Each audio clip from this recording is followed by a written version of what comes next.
Assalamualaikum warahmatullahi wabarakatuh. Innal hamdalillah nahmaduhu ta'ala wa nasta'inuhu wa nastaghfiruh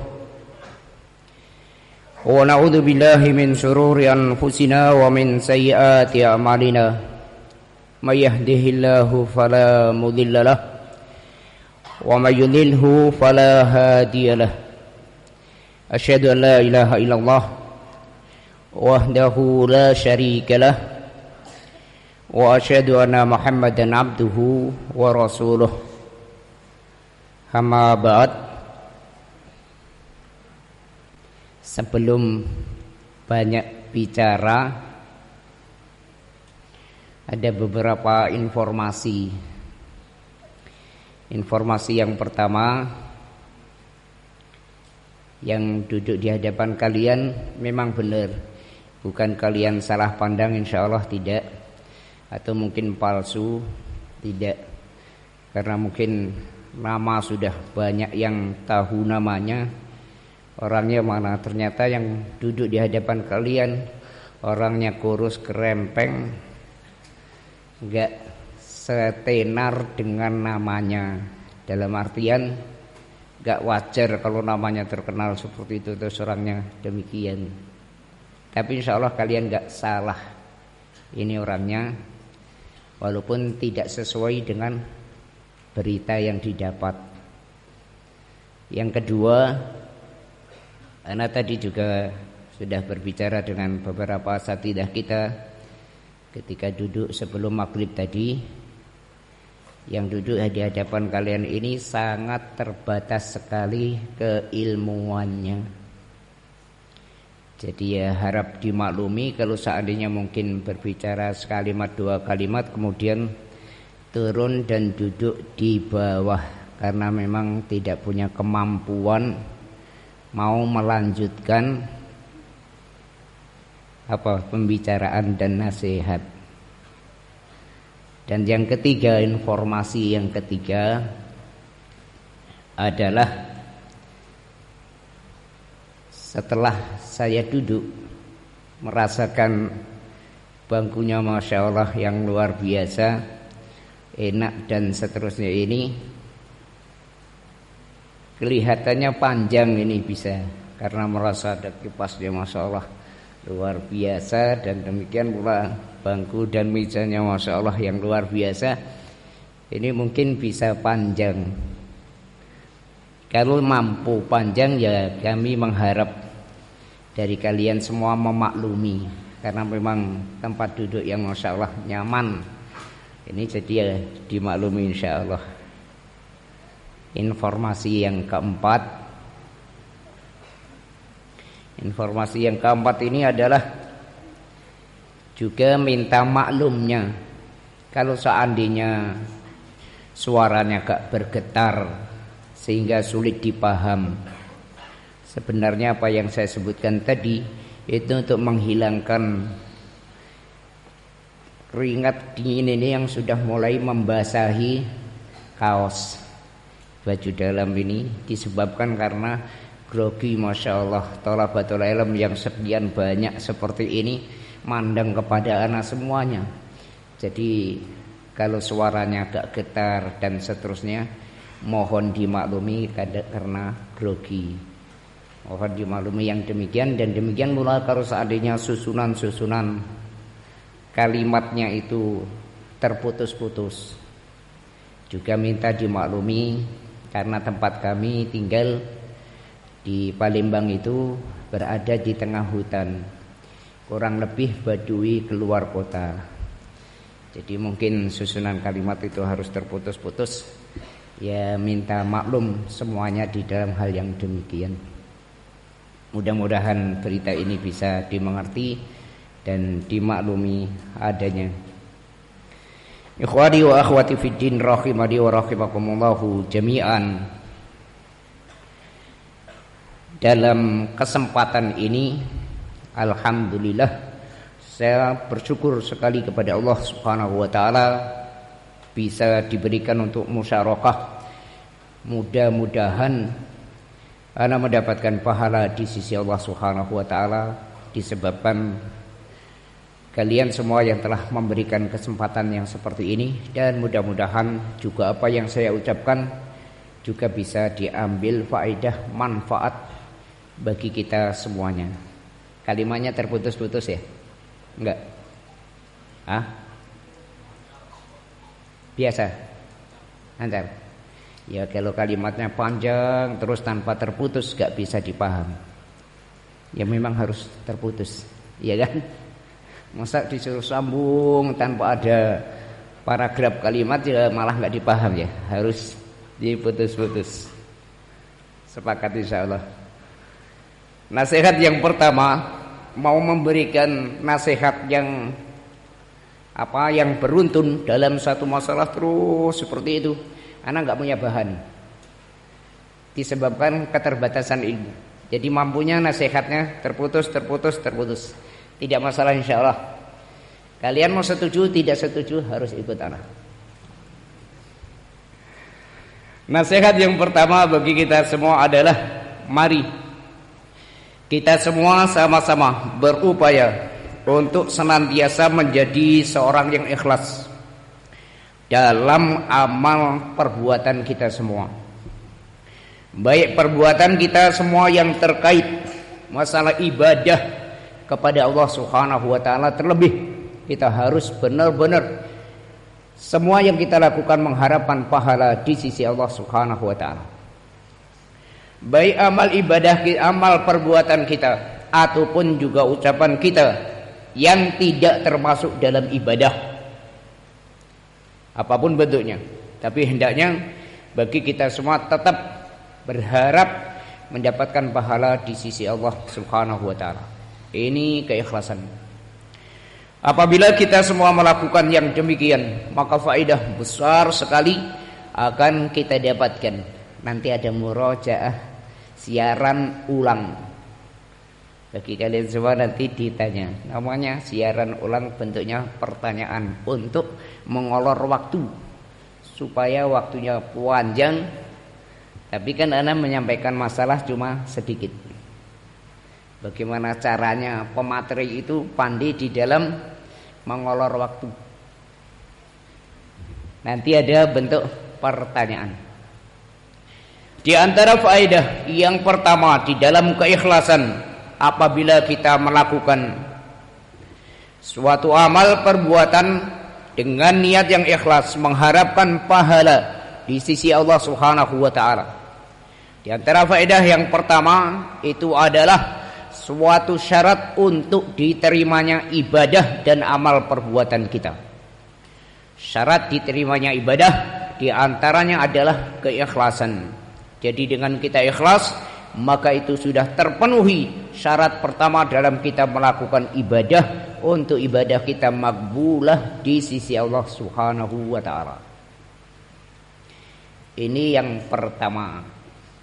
Cepat ya, gak lama-lama, karena ya seperti ini mampunya. Yang kedua, di antara faedah dari keikhlasan, seorang yang beramal ibadah kepada Allah Subhanahu wa taala dan yang lainnya selain dari perbuatan-perbuatan ibadah, diniatkan dengan keikhlasan kepada Allah Subhanahu wa taala, itu akan senantiasa orangnya bersemangat dalam beramal. Apapun hambatan, apapun halangan yang menghadang di hadapannya, tidak menjadikan orang tersebut kemudian malas dan putus asa dalam beramal. Semangat terus dalam beramal. Bahasa lain, orangnya bisa optimis, semangat terus di dalam beramal. Contoh, seorang yang mengikuti Al-Quran dan Sunnah Rasulullah Sallallahu Alaihi Wasallam, apa yang kita lakukan, alhamdulillah, ini merupakan kenikmatan besar diberikan oleh Allah Ta'ala. Kita bisa beramal dengan Al-Quran dan Sunnah di bawah pemahaman para salafun salih. Orang-orang yang seperti ini di masyarakat akan dicaci, dihina dan seterusnya. Sehingga banyak di antara ahlu sunnah ketika mendapatkan yang seperti ini kemudian putus di tengah jalan, malas beramal, malas mengikuti manhaj yang benar, ditinggalkan. Apa sebab? Di antaranya karena tidak adanya keikhlasan dalam dia mengamalkan apa yang Allah Ta'ala syariatkan. Beda dengan seorang yang mempunyai jiwa keikhlasan, walaupun dicaci, walaupun dicela, apapun adanya, dia dalam beramal bukan mencari pujian manusia. Dia di dalam beramal mencari keridhaan Allah Subhanahu wa taala. Ia di dalam beramal mencari pahala di sisi Allah Subhanahu wa taala, tidak peduli mau dihina, mau dicaci, tetap dilakukan syariat Allah Subhanahu wa taala. Kenapa bisa kokoh yang seperti ini? Disebabkan karena keikhlasan dia kepada Allah Subhanahu wa taala. Ini orang-orang yang mempunyai jiwa keikhlasan di dalam beramal, benar-benar senantiasa semangat dalam melakukan bentuk-bentuk yang disyariatkan oleh Allah Subhanahu wa taala. Masya Allah. Kadang-kala kita diomong, kalian semua kayak gitu, duduk belajar terus. Besok kalian mau makan apa? Dianya nggak mau duduk bersama kita belajar Al-Quran dan Sunnah, nggak mau. Kita mengamalkan syariat Allah Ta'ala ini, belajar Al-Quran dan Sunnah, itu dibilang besok kamu mau makan apa? Jawabannya gampang. Jawabannya adalah makan nasi. Besok kamu mau makan apa? Makan nasi. Alhamdulillah semenjak kecil sampai dewasa ini kita masih makanan pokoknya makan nasi. Alhamdulillah. Kan begitu. Bahkan di suatu daerah apabila kalian masuk di warung, karena mudahnya makan nasi ini tadi, masuk di warung kalian, kemudian pesan makanan, di antaranya adalah nasi. Itu di suatu daerah nasinya tidak dihitung. Coba, bukankah Masya Allah ya? Kayak gini kemudian ditanyakan mau makan apa? Makan nasi. Percaya dengan ini atau enggak? Percaya ya? Harus dipercayai. Masalah ngitung nasi bukan barang yang gampang, sulit. Satu sendok aja kalian hitung nasinya itu berapa jumlahnya, sulit kalian menghitung. Makanya di suatu warung itu nggak dihitung nasinya. Kalian makan nasinya nggak mungkin dihitung karena sulit hitung nasi. Ini keikhlasan kepada Allah Subhanahu wa taala. Apapun hambatan dan rintangan yang dia hadapi, tidak akan menjadikan dia pesimis, tetap optimis dan tetap beramal karena dia mengharapkan pahala di sisi Allah Subhanahu wa taala.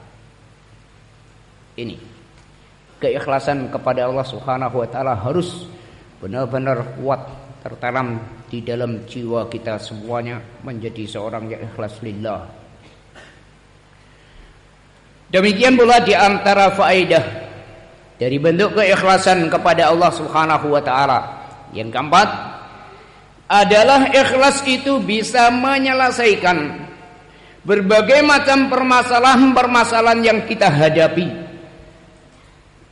Apapun bentuk permasalahan yang kita hadapi itu bisa diselesaikan semua dengan bentuk keikhlasan kepada Allah Subhanahu wa taala. Masya Allah. Sampai pun dalam suatu masalah yang tenaga kita nggak bisa menyelesaikan, akal pikiran tidak bisa menyelesaikan, tetapi itu bisa selesai ketika kita mempunyai jiwa keikhlasan kepada Allah Subhanahu wa taala. Luar biasa nilai bentuk keikhlasan kepada Allah Subhanahu wa taala. Mari kita simak dalil di dalam hal yang seperti ini. Terkait masalah syarat diterimanya ibadah, itu harus dengan keikhlasan. Itu sudah ma'ruf bagi kita semua.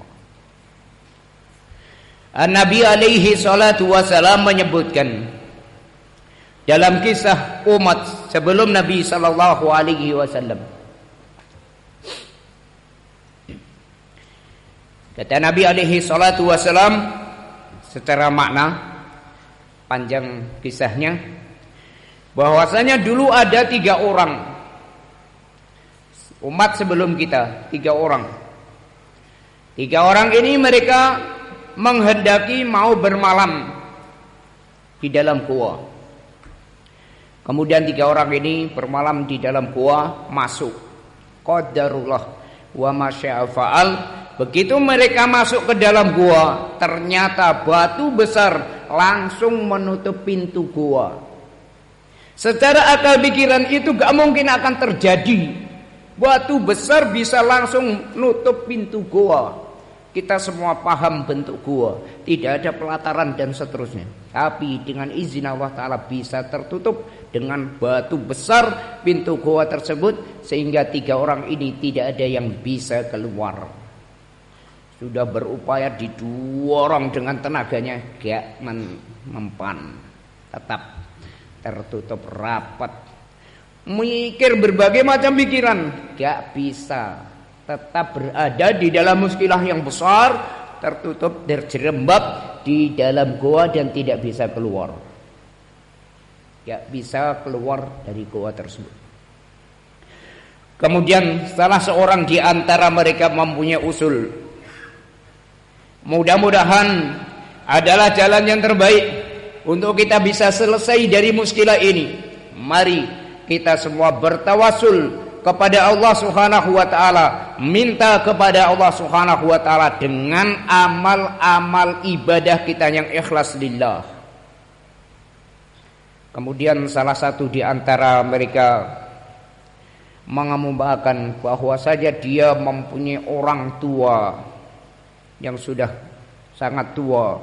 Dia berbakti kepada kedua orang tuanya ini dengan berbagai macam kesusahan, dengan berbagai macam kesulitan, tetap dia berbakti kepada kedua orang tuanya, mengharapkan pahala di sisi Allah Subhanahu wa taala. Berbagai macam hambatan untuk dia berbakti, tetap dia berbakti kepada orang tuanya. Kemudian orang yang pertama ini minta kepada Allah Subhanahu wa taala dengan perbuatan dia berbakti kepada orang tua yang ikhlas tadi agar digeserkan batu tersebut. Akhirnya bergeser batu itu sedikit. Dan yang kedua, di antara mereka semua, di antara orang 3 ini, yang kedua adalah dia mengatakan, dulu dia mempunyai sepupu wanita. Wanita ini adalah orang yang paling disenangi dia, sampai dia mempunyai kemampuan mau melakukan perkara yang keji, kemaksiatan kepada Allah Subhanahu wa taala dengan si wanita ini. Tetapi kemudian si wanita itu memberi peringatan, ittaqillah, takutlah engkau kepada Allah Subhanahu wa taala. Akhirnya dengan ucapan takutlah kepada Allah taala ditinggalkan kemaksiatan tersebut disebabkan karena takut kepada Allah Subhanahu wa taala. Kemudian orang yang kedua berdoa kepada Allah Subhanahu wa taala agar pintu goa itu digeserkan, disebabkan dia meninggalkan kemaksiatan karena Allah Subhanahu wa taala. Bergeser lagi batu besar tadi sedikit, cuma mereka belum bisa keluar. Orang yang ketiga, dia mempunyai beberapa orang yang diupah sebagai tenaga kerja. Semua orang yang diupah ini tadi sudah dikasih upahnya, semuanya sudah dikasih. Tinggal 1 orang. 1 orang ini langsung pergi begitu saja, upahnya ditinggalkan, tidak diambil, langsung minggat begitu saja tanpa pamit, tanpa apa, pergi. Upah 1 tenaga kerja ini itu ada pada bosnya tadi. Akhirnya sama bosnya ini, upahnya tadi itu dikembangkan untuk suatu usaha. Dengan keikhlasan dia kepada Allah Subhanahu wa taala di dalam melakukan yang seperti ini. Walhamdulillah, kemudian harta sebagai opahnya tadi itu berkembang biak menjadi banyak, ada kambing, sapi, kerbau dan seterusnya di berbagai macam daerah, banyak sekali.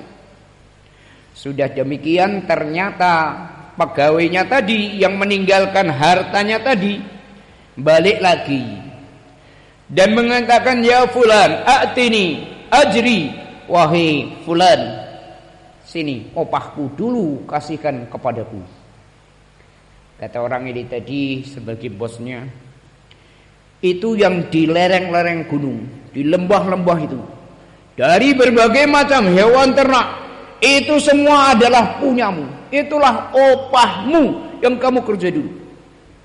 Ini tenaga kerjanya tadi itu geleng-geleng sampai mengatakan, ya fulan la tal'ibni, ayo fulan jangan kamu mempermainkanku. Gak mungkinlah kerjaku cuma segitu dikasih opah segitu banyak. Akhirnya kata orang tadi, setelahnya diambil semuanya, sudah dikasihkan semuanya, itu diambil semuanya tanpa tersisa sedikit pun, semuanya dibawa sama ini tadi anak buahnya tadi. Karena dia ikhlas lillah, bukan mengharapkan apa-apa, mengharapkan pahala di sisi Allah Subhanahu wa taala.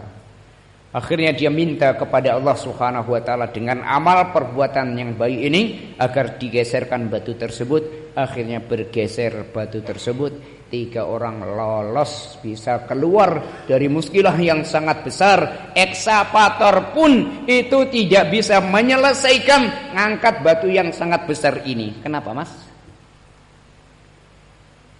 Batu gede nutupin goa, ekskavator pun nggak bisa mengangkat batu besar ini. Kenapa? Gak teringat. Ada yang bisa jawab, monggo Mas. Ini yang kuning. Mau tak sebut namanya nggak tahu. Kenapa?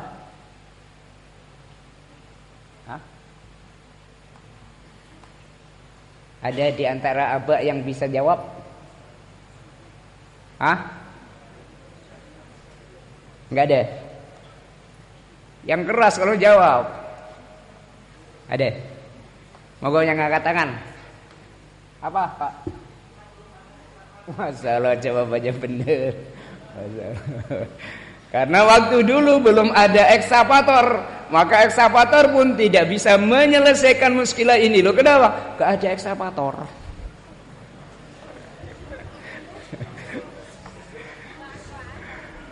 Dalam hadis Rasulullah Sallallahu Alaihi Wasallam ini, di antara faedah masalah luar biasa bagi kita semua, lihatlah seorang disebabkan keikhlasannya mengurus orang tua, kita semua bisa memahami bagaimana orang tua yang sudah tua renta itu berbagai macam muskilah akan kita dapati. Kadangkala kita sebagai anak ngurus orang tua, ada kesalahan sedikit diomelin habis-habisan, dicaci maki dan seterusnya. Makan sudah disiapin, disuruh makan, sudah disuap bahkan, itu masih sejam berikutnya, kamu itu anak gak berbakti sama orang tua, gak mau ngasih makan sama orang tua. Muskilah gede ini diantaranya contoh seperti itu. Tapi karena keikhlasan kepada Allah Subhanahu wa taala, walaupun masalah yang ada pada dia tetap kokoh dilakukan, karena dia mengharapkan pahala di sisi Allah Subhanahu wa taala. Tidak bergeming, dia omong apapun tetap keikhlasan kepada Allah Subhanahu wa taala, mengharapkan pahala di sisi Allah Subhanahu wa taala. Semangat dalam beramal, walaupun dalam belajar Al-Qur'an dan Sunnah banyak dicaci, banyak dicela dan seterusnya, tetap belajar Al-Qur'an dan Sunnah Rasulullah sallallahu alaihi wasallam. Apa yang mendasari dia punya semangat yang seperti ini? Karena keikhlasan kepada Allah Subhanahu wa taala.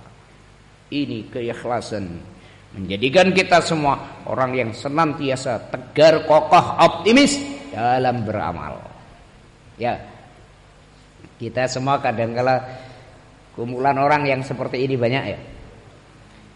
Yang seperti ini biasanya itu afwan, karena enak jadinya groginya hilang. Karena duduknya enak, groginya hilang, Nggak masalah berarti kalau tambah waktu nanti ya. Nggak ada yang setuju. Kita semua dalam belajar Al-Quran dan Sunnah yang seperti ini, Allah berikan berbagai macam kenikmatan kepada kita semua. Masya Allah, asatidah di antara kita semua malian penuh banyak berita yang kami dapat. Sehingga sebenarnya anak duduk di sini nih perasaan sudah grogi karena banyak asatidah yang ada di sini. Karena sudah grogi sebelum manggung. Manggung itu berbunyi. Tapi gimana lagi lah. Mudah-mudahan bermanfaat. Asatidah kita yang di sini banyak. Mudah bagi kita semua mau belajar Al-Quran dan Sunnah Rasulullah Sallallahu Alaihi Wasallam berdasar pengalaman. Kadangkala kita semua punya kenikmatan yang seperti ini, malas. Di suatu daerah, di suatu tempat, ada di masjid, ada yang ngajar, diajarkan Al-Quran dan Sunnah Rasulullah Sallallahu Alaihi Wasallam, kita enak pulang. Karena apa? Di rumah ada pisang goreng, bisa makan pisang goreng. Di masjid duduk, ditegur aku kalau belajar sambil makan pisang goreng. Akhirnya enak pulang aja lah, belajar gak enak. Ini karena tidak punya keikhlasan. Dia di dalam mempelajari Al-Quran dan Sunnah akhirnya malas, tidak mau belajar. Di masjid ada taklim, enak pulang dan makan pisang goreng. Ya kalau dipikir secara normal, secara hisia, secara nyata, duduk sama misalnya makan pisang goreng, masih enak makan pisang goreng. Kami tidak mengingkari itu. Tetapi hasil yang kalian dapatkan antara makan pisang goreng dengan ilmu yang kalian dapatkan gak seimbang. Kalau dibanding dengan keenakannya, gak seimbang. Ilmu yang kalian dapatkan itu kenikmatan yang sangat besar. Dibanding dengan harta pun itu gak bisa mengimbangi. Lah apalagi pisang goreng, gak ngimbangi. Ini kalau ada di antara kalian yang malas-malasan, bangkit ya. Besok lagi jangan malas-malasan. Keikhlasan harus benar-benar ada pada kita semua, yang akan menjadikan kita senantiasa optimis karena kita semua mengharapkan pahala di sisi Allah Subhanahu wa taala, tidak mengharapkan mau diabsen sama ustadznya. Khawatir hadir taklim itu nanti kalau saya nggak hadir nanti sama ustadz diabsen. Fulan ini gak ikhlas. Mau diabsen, mau tidak diabsen, datang taklim untuk mendapatkan pahala, mendapatkan ilmu dari syariat Allah Subhanahu wa taala. Ini yang mendasari kita adalah keikhlasan, karena Allah Subhanahu wa taala dalam belajar Al-Quran dan Sunnah Rasulullah Sallallahu Alaihi Wasallam masih terkait di dalam hal yang seperti ini. Anak ingatkan, ini kenikmatan. Kalau kita semua meremehkan kenikmatan ini, kenikmatan kita diberi kemudahan untuk duduk belajar Al-Quran dan Sunnah, tapi kita tidak mau memanfaatkannya, boleh jadi oleh Allah Subhanahu wa taala akan dihilangkan kenikmatan ini. Nasallallahu ta'ala salam. Kalau sudah kenikmatan yang seperti ini dicabut oleh Allah Subhanahu wa taala dari diri setiap kita semua, maka kehancuran yang akan kita dapatkan. Kehidupan seseorang apabila tidak terbimbing dengan syariat Allah Subhanahu wa taala lebih ganas dibanding hewan. Lebih ganas. Luar biasa manusia itu ketika dalam kehidupan dunianya tidak terbimbing dengan Al-Quran dan Sunnah Rasulullah Sallallahu Alaihi Wasallam, itu lebih ganas dibanding dengan hewan. Luar biasa. Kalian lihat yang namanya kambing, itu kan termasuk hewannya. Seganas-ganasnya kambing itu tidak pernah makan manusia. Dalam sejarah belum pernah didapati yang namanya kambing, ganas kambingnya makan manusia, belum pernah ada. Ya kan? Itu hewan. Tapi lihat ganasnya manusia. Sampai karena keganasannya manusia ini, perkara-perkara yang diharamkan oleh Allah Ta'ala terjang semuanya, walaupun itu membahayakan bagi diri manusia tersebut. Itu guanas luar biasa manusia ketika tidak terbimbing dengan Al-Quran dan Sunnah Rasulullah Sallallahu Alaihi Wasallam. Ada ucapan di sana ketika orang sudah gak terbimbing dengan Al-Quran dan Sunnah itu, sikut kanan, sikut kiri dan seterusnya. Entah artinya apa, monggo diterjemah sendiri. Luar biasa keganasan manusia ketika tidak terbimbing dengan Al-Quran dan Sunnah Rasulullah Sallallahu Alaihi Wasallam. Senjata luar biasa yang Allah Subhanahu Wa Taala berikan kepada kita menjadi seorang yang mau belajar Al-Quran dan Sunnah Rasulullah Sallallahu Alaihi Wasallam. Kenikmatan besar yang Allah Taala berikan kepada kita semua. Kita tinggal duduk tanpa modal, belajar benar-benar, ambil ilmu, diamalkan oleh kita, jaminan kebahagiaan bagi kita semua, kehidupan dunia dan di akhirat kita. Mudah kan? Syariat Allah Ta'ala begitu sangat mudah. Kita ingin hidup bahagia, dunia kita bahagia, akhirat kita bahagia. Apa pedomannya? Cuma ngikuti Al-Quran dan Sunnah Rasulullah Sallallahu Alaihi Wasallam, pelajari dan diamalkan. Tentram pikiran kita, tenang, enak dan seterusnya. Dunianya hidupnya tentrem, ayem, adem ayem, gemah ripah loh jinawi. Buminya juga demikian, tongkat ditanam sampai tumbuh. Itulah kenikmatan kita di dunia ini. Tahu tongkat ditanam tumbuh? Nggak ada.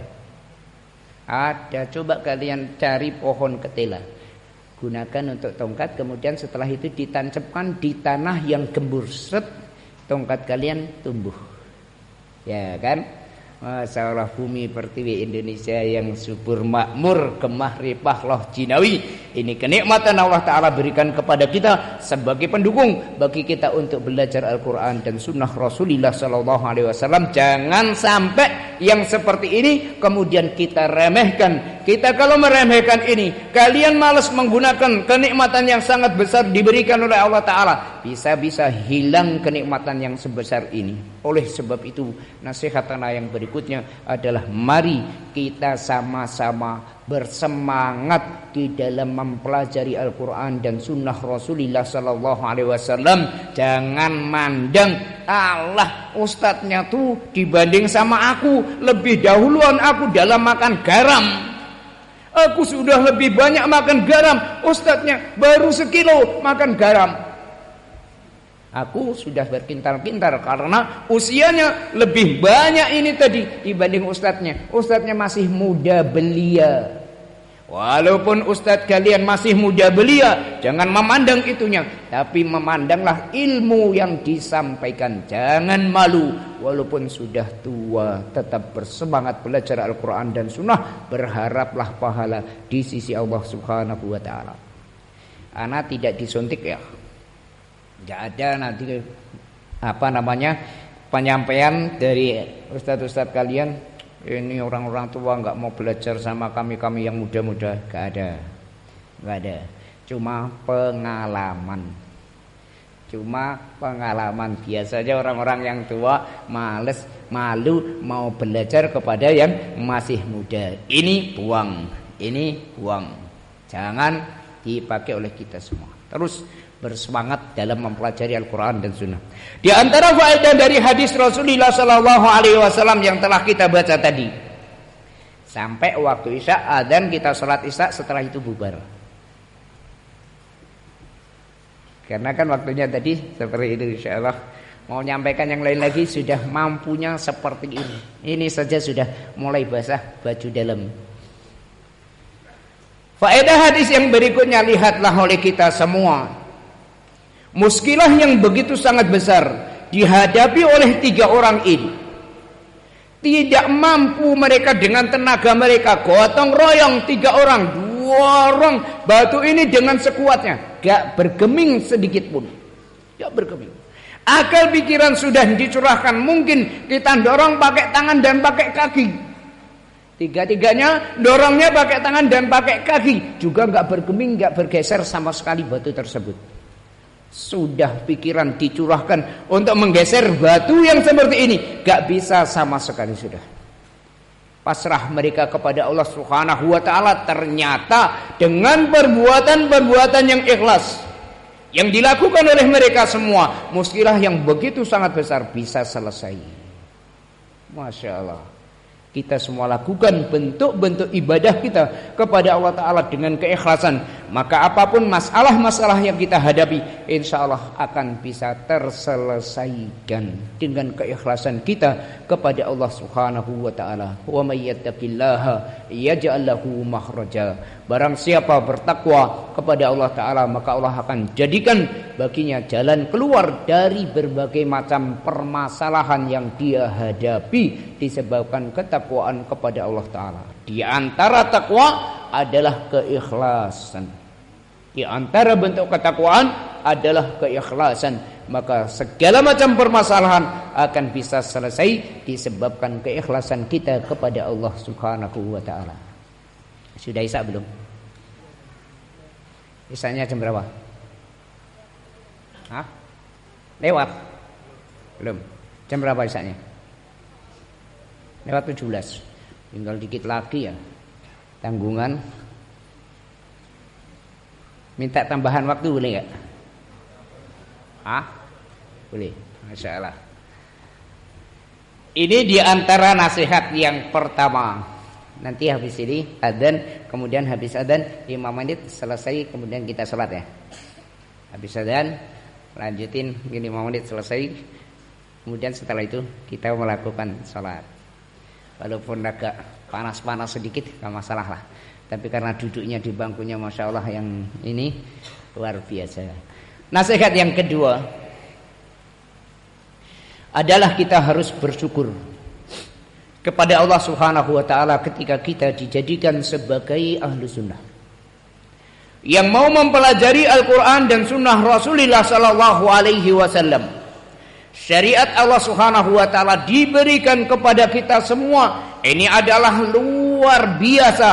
Tidak ada bentuk peraturan seindah dan sebaik dari peraturan Al-Quran dan sunnah Rasulullah Sallallahu Alaihi Wasallam. Gak ada. Apa ini?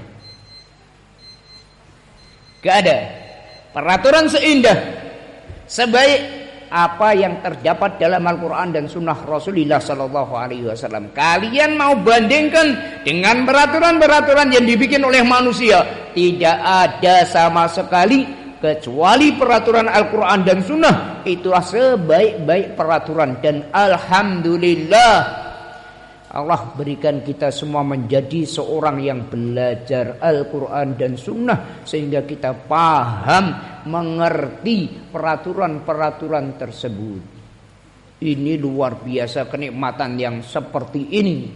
Kita harus benar-benar bersyukur kepada Allah Subhanahu wa Ta'ala, karena ini merupakan kenikmatan yang sangat besar.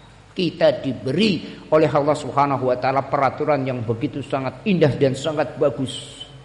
Indah dan sangat bagus bagi kita semua. Tidak didapati di sana suatu bentuk peraturan yang sebagus dari syariat Allah Subhanahu wa Ta'ala. Kalau sudah masuk waktu Isya, azan dulu. Monggo anak tak minum dulu ya. Kita lanjutkan apa yang anak sampaikan tadi, yaitu Allah Subhanahu wa Ta'ala memberikan kepada kita semua suatu bentuk peraturan syariat yang luar biasa dan sangat bagus. Mari kita simak sama-sama bentuk indah dan bagusnya syariat Allah Subhanahu wa Ta'ala. Dan alhamdulillah kita semua dijadikan oleh Allah Subhanahu wa Ta'ala sebagai seorang yang belajar Al-Quran dan sunnah Rasulullah Sallallahu Alaihi Wasallam, sehingga dengan demikian kita akan mengerti bentuk satu persatu dari peraturan Al-Quran dan sunnah Rasulullah Sallallahu Alaihi Wasallam. Permasalahan ini yang kita maksudkan di dalam mempelajari sudah kita singgung. Dalam mempelajarinya sudah kita singgung. Harus punya kesemangatan. Belajar Al-Quran dan sunnah harus punya kesemangatan, sebagaimana yang telah kita sampaikan. Yang Anda maksudkan dari bentuk nasihat yang kedua ini, dari bentuk nasihat yang kedua ini adalah agar kita semua semangat dalam melakukan bentuk-bentuk ibadah, bentuk-bentuk syariat. Karena syariat Allah Subhanahu wa taala itu mengandung kebaikan yang luar biasa. Di dalam hadis Abi Hurairah radhiyallahu anhu, kata Nabi alaihi salatu wasalam, hadis ini dikeluarkan oleh Imam Muslim. Kata Nabi alaihi salatu wasalam, la tahqiranna minal ma'rufi syai'a walau antalqa akhaka biwajhin taliqin. Afwan, ana tadi mengucapkan hadis Abi Hurairah, afwan, hadis Abi Dzar. Hadis Abi Dzar Al-Ghifari rawahu Muslim. Kata Nabi alaihi salatu wasalam, jangan di antara kalian semua merendahkan dari perkara yang baik sekecil apapun. Jangan direndahkan, jangan diremehkan. Sampai pun ketika engkau bertemu dengan saudaramu dengan wajah yang berseri-seri, Masya Allah. Ketemu dengan saudara kalian, wajah kalian berseri-seri, bukan menampakkan wajah yang serem sampai orang takut ketemu. Bukan. Urusan-urusan di rumah, Brontoyudo yang ada di rumah, perang Irak dan Iran yang ada di rumah, jangan dibawa ketika bertemu sama saudara kita. Tetap wajah kelihatan berseri-seri. Assalamualaikum, ketemu. Ini kebaikan. Coba pikir oleh kita semua betapa sangat indah. Ketemu dengan saudaranya tersenyum, dapat pahala di sisi Allah Subhanahu wa taala. Jarang di antara kita semua ketemu dengan saudaranya mampu tersenyum ketika di rumah terjadi perang. Tapi kita tidak sebagai seorang muslim tetap beramal dengan syariat Allah Subhanahu wa taala. Masya Allah, sampai bapak mertua tidak tahu kalau terjadi berantakan di rumah. Karena kita ketemu sama bapak mertua kita dengan wajah yang berseri-seri, tidak kelihatan ada masalah dan seterusnya. Padahal gede masalah. Ini suatu bentuk keindahan syariat Allah Subhanahu wa taala.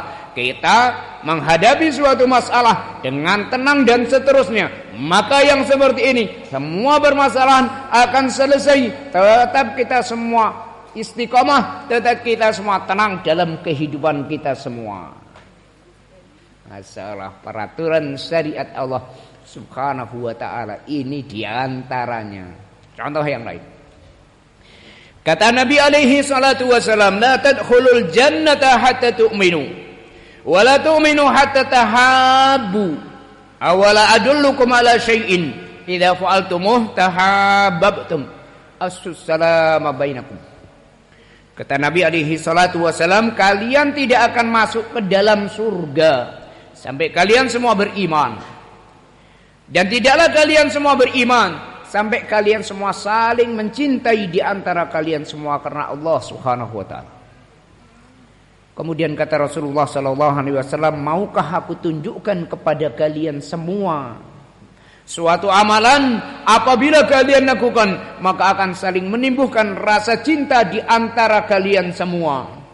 Kemudian kata Nabi alaihi salatu wasalam, as-salama bainakum, sebarkan salam di antara kalian semua. Masya Allah, peraturan yang begitu sangat indah yang seperti ini. Coba kalau kita semua, setiap kita terapkan peraturan yang seperti ini, ketemu saling mengucapkan salam, tentunya akan menguatkan ukhuwah, rasa mahabbah di antara kita semua. Cuma mengucapkan salam, apa beratnya? Tidak modal wala 1000, gak gampang. Mengucapkan assalamualaikum, ketemu sama saudara kita dengan wajah tersenyum, dengan wajah berseri, Masya Allah, pahala diberi oleh Allah Subhanahu wa ta'ala kepada kita semua. Afsus salama bainakum. Sekarang banyak di antara kita sebagai ahli sunnah, peraturan yang seperti ini malah ditinggalkan. Syariat yang seindah ini menimbulkan rasa mahabbah di antara kita semua, malah ditinggalkan, ditelepon sama seseorang, halo, ya Allah, ahlu sunnah gak tahu adab. Ada di antara kita seperti ini, ditelepon, halo, Jangan ahlu sunnah itu ngikuti peraturan syariat Allah Subhanahu wa ta'ala. Apa sulitnya mengucapkan assalamualaikum? Masya Allah, didoakan saudara kita yang di sana ketika dia salam, ketika dia nelpon, didoakan keselamatan bagi kalian. Masya Allah. Yang sana membalas waalaikumsalam warahmatullah. Masalah kita mendapatkan doa untuk keselamatan dari saudara kita. Masya Allah. Hilang bentuk permusuhan yang tadinya dari rumah sudah mempersiapkan peso, diletakkan di sini. Awas si fulan nanti ketika ketemu sama aku, jangan harap masih punya nyawa. Di rumah sudah demikian, begitu sampai di masjid diajarkan salam, akhirnya begitu temu langsung diucapkan salam, assalamualaikum, pesonya lupa nggak jadi digunakan. Masalah hilang bentuk permusuhan disebabkan mempraktekkan syariat Allah Ta'ala. Coba kita semua lihat, bukankah yang seperti ini menjadi kehidupan kita semua menjadi tenang, bagus dan seterusnya. Kita hubungan satu sama yang lain disebabkan salam, kita menjadi mudah dalam berhubungan, tidak menjadi dunia selebar daun kelor. Lah kalau sana bermusuhan, mau jalan ke sana, khawatir nanti ketemu sama si fulan. Mau jalan ke sana, khawatir ketemu fulan. Jalan ke sana, khawatir sama si fulan. Akhirnya dunia selebar daun kelor. Tapi apabila kita benar-benar mengikuti syariat Allah Subhanahu wa ta'ala yang seperti ini, begitu sangat indah dan sangat bagus. Oleh sebab itu, mari kita semua bersemangat dalam mempelajari Al-Quran dan Sunnah, sehingga kita mengerti satu persatu dari peraturan Al-Quran dan Sunnah. Yang kedua adalah diamalkan. Pahala akan kita senantiasa setiap detik, setiap menit, setiap jam terus-terusan menumpuk pahala di sisi Allah Subhanahu wa ta'ala. Tidak ingin?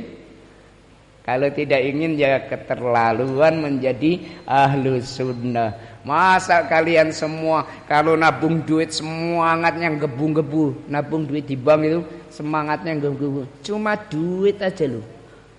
Cuma duit semangatnya luar biasa kalian nabung. Nabung pahala di sisi Allah Ta'ala. Caranya mudah dan sangat gampang. Kalian gak punya kesemangatan? Lucu orang yang seperti ini. Harus punya kesemangatan dalam beramal, punya kesemangatan dalam mempelajari Al-Quran dan Sunnah Rasulullah SAW. Penutup dari perjumpaan kita, karena sudah capek ya, kalian yang capek maksudnya.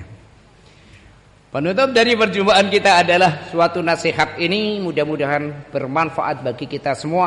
Dibiasakan bagi kita kalau mau datang taklim, persiapan dengan alat tulis, pena dan buku untuk menulis apa yang faedah yang bisa ditulis supaya nanti bisa diulang lagi di rumah, bisa diulang lagi, dipelajari lagi di rumah. Baik yang ummahat, akhwat dan baik para aba dan demikian pula para ikhwah semuanya bersemangat dalam hal yang seperti ini. Kita ketika disebutkan hadis, mungkin kita tidak bisa menulis secara lafadznya, tetapi mungkin secara inti dari hadis tersebut bisa kita dapatkan, sehingga nanti di rumah bisa dimurajaah bareng-bareng sama anak. Nak, kamu tadi belajar apa? Gak tahu, Bi. Tadi suaranya gak jelas. Oh sama, aku juga gitu, aku juga nggak tahu. Lah kenapa? Karena aku nggak nulis.